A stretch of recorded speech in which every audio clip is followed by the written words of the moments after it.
મિત્રો ચકલી ઘર હવે તૈયાર થઈ ગયા છે। જો આ બધા લગભગ 6 જેટલા ચકલી ઘર આપણે અત્યારે બનાવ્યા છે। એ બધાને આપણે વૃક્ષો સાથે બાંધી દઈશું। અમુક લીલા પણ છે અને ઘણા સમય સુધી આને કંઈ થતું પણ નથી પાછું। આ એકદમ હલકા છે। આ થોડા હજી કાચા એટલે લીલા છે એટલે થોડોક વજનદાર છે, બાકી આ બધા એકદમ હલકા છે એટલે ઝાડ સાથે બાંધવામાં પણ કોઈ તકલીફ નહીં થાય અને સરસ મજાના ચકલી ઘર બનવાના છે।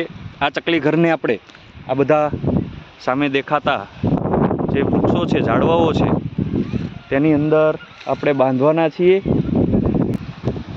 અહીંયા જુદા જુદા આપણા જે વૃક્ષો છે, આ સિંગજી છે, સાયણો સરસ મજાનો આપે છે।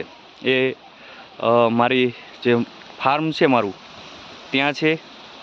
આંબો છે, બીજો આંબો પણ છે, ઘણા બધા આંબા છે અહીંયા। ચીકુ પણ છે, ચીકુનું ઝાડ પણ છે અને તેમાં ચીકુ પણ આવે છે। આ બાજુ બીજો એક આંબો છે, ઉપર ચીકુ પણ તમને દેખાશે। કાલે જ મેં આમાંથી ચીકુ ઉતારી લીધા છે એટલે ઘણા બધા ઓછા ચીકુ છે। આની અંદર આપણે એ માળા જે છે એને બાંધી દઈશું અને પછી થોડાક દિવસની અંદર આપણે જોઈશું। અહીંયા નાળિયેરી પણ છે, ઘણી બધી નારિયેળોના ઝાડ પણ છે। પછી જોઈશું કે આમાં પક્ષીઓ આવે છે તે બાજુ લીંબુનું પણ ઝાડ છે, તેની અંદર હાલ લીંબુ લાગેલ છે। માત્ર ઘરના ઉપયોગ માટે આપણે વાવેલું છે। ઘણા બધા લીંબુ અંદર છે પણ ખરા। અહીંયા એક દાડમ પણ છે, તેની અંદર પણ આપણે એકાદું ચકલીનું માળો છે એ બાંધીશું।